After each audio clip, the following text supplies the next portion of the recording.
everybody, it's Mrs. Clemens and I guess Phantom Mr. Marshall. A student was supposed to come, he did not. He is not my friend anymore. And this is U.S. History Flipped.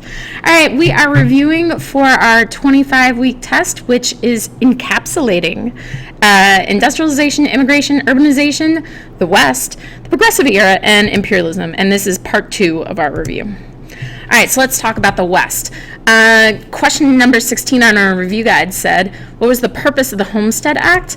The Homestead Act was a law that was actually passed while Lincoln was president. So even though we talked about it later, it happened earlier. And the idea was that they gave cheap land, sometimes free, to people to settle along the railroads out west, and the hope that then they would farm there and then they would ship their stuff back east and it would help settle the frontier. Why were railroads important?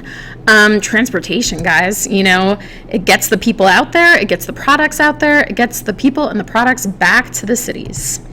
The Dawes Act, this is one of our this is one of our dark parts of history.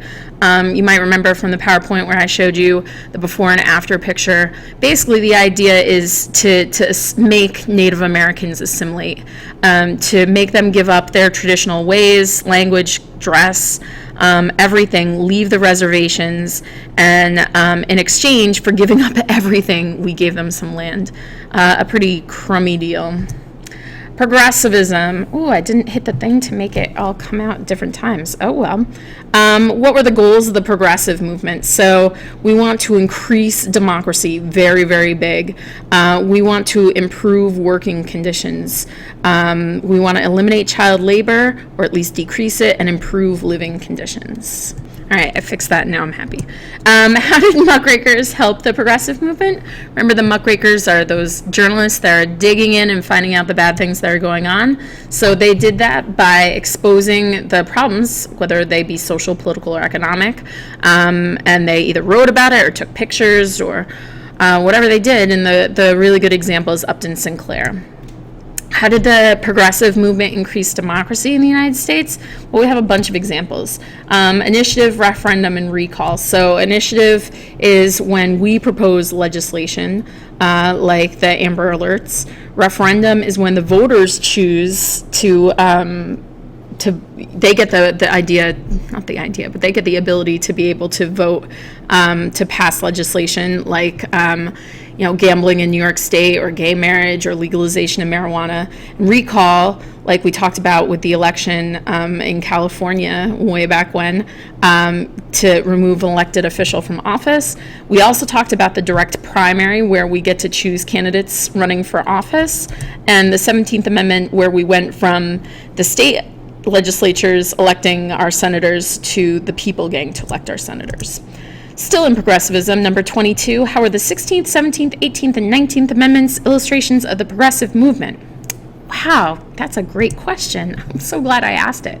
The 16th Amendment, so we're having an income tax, and that might not sound like very progressive, but the fact that it was a graduated income tax, where it's saying, all right, depending on how much you make is how much you pay. We just talked about the 17th Amendment. Again, we're giving people more influence in the government. Remember, the whole goal is democracy. Prohibition, this is a reform thing. Even though it didn't work out, they didn't know that at the time. And so they said, no, you cannot sell or distribute alcohol. And so they thought that was, a really great plan. And then women's suffrage, women getting the right to vote. And again, that's increasing democracy. What's the purpose of the Federal Reserve System? So what they do is they set interest rates, and by doing that, it manages the supply or flow of money in the United States. I added this extra parenthesis here because I love parentheses. If you tell me that tomorrow, I don't know, maybe I'll give you 5 bonus points on the quiz, on the test. So seriously, those of you that are actually listening to this, if you come in and on a little slip of paper, write to me that you saw the extra parenthesis, I will give you 5 points on the test. Let's see how many people actually are listening. This is exciting. All right, explain the influence of third political parties, so not Republicans or Democrats in the early 18 and 1900s.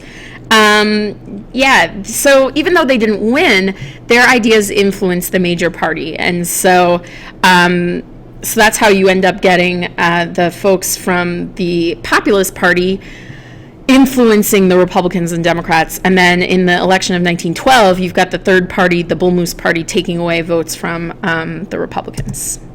All right, imperialism, real quick. Why did the United States pursue an imperialistic foreign policy in the early 1900s? Money and power, money and power.